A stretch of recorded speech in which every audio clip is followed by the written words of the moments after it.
وقضي بينهم بالحق وقيل الحمد لله رب العالمين.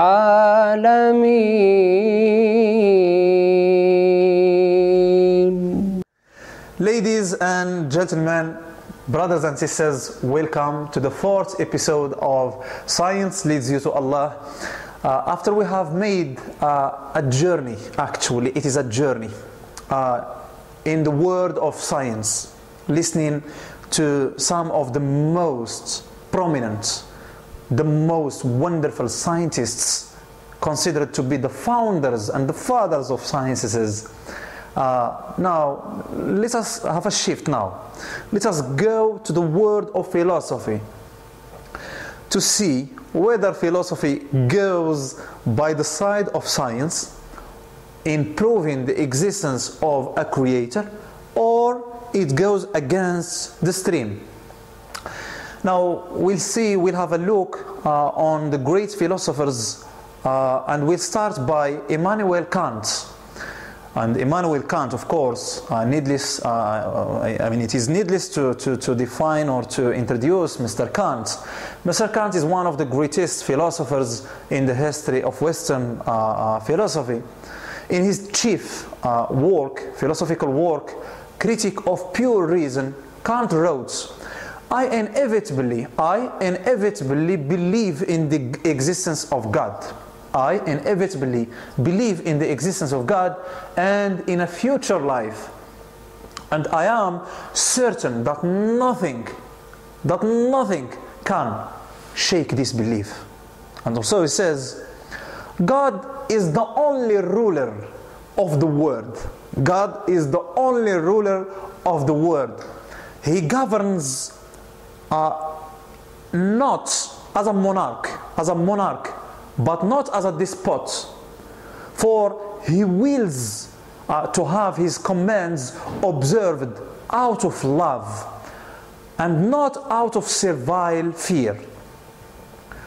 Jean-Jacques Rousseau, the founder of modern deism, he says, it is not in my power to believe that passive dead matter can have brought forth living and feeling beings, that blind chance has brought forth intelligent beings, that which does not think has brought forth thinking beings. I believe, therefore, that the world is governed by a wise and powerful will. I see it, or rather I feel it, and it is a great thing to know, actually. Voltaire, French philosopher, he says, tonight I was in a meditative mood. I was absorbed in the contemplation of nature. I admired the immensity, the movements, the harmony of those infinite globes. I admired more the intelligence which directs these vast forces. I said to myself, one must be blind not to be dazzled by this spectacle. One must be what? Must be blind not to be dazzled by this spectacle. One must be blind not to recognize the author of it. One must be mad not to worship him.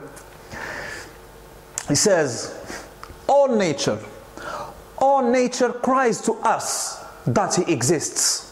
This is Voltaire. That there is a supreme intelligence, a power immense, an order admirable. David Hume, a Scottish empiricist philosopher, says, and historian, etc., and the economist and the founder of modern skepticism, he's well known, David Hume, he says, wherever I see order, I infer from experience that there hath been design and contrivance. And the same principle which leads me into this inference when I contemplate a building, when I contemplate a building regular and beautiful in its whole frame and structure, the same principle obliges me to infer an infinitely perfect architect. To infer an infinitely perfect architect from the infinite or infinite art and contrivance which is displayed in the whole fabric of the universe. And also he says, the order of the universe proves an omnipotent mind.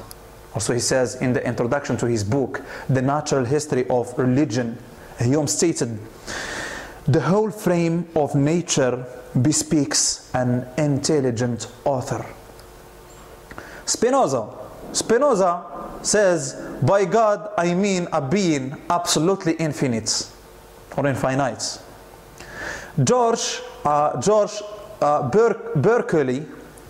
Berkeley, or excuse me for the pronunciation of this star philosopher, he is an Irish philosopher and mathematician, founder of modern idealism, famous as, he is famous, so famous. He says, the motion and the situation of the planets, are they not admirable?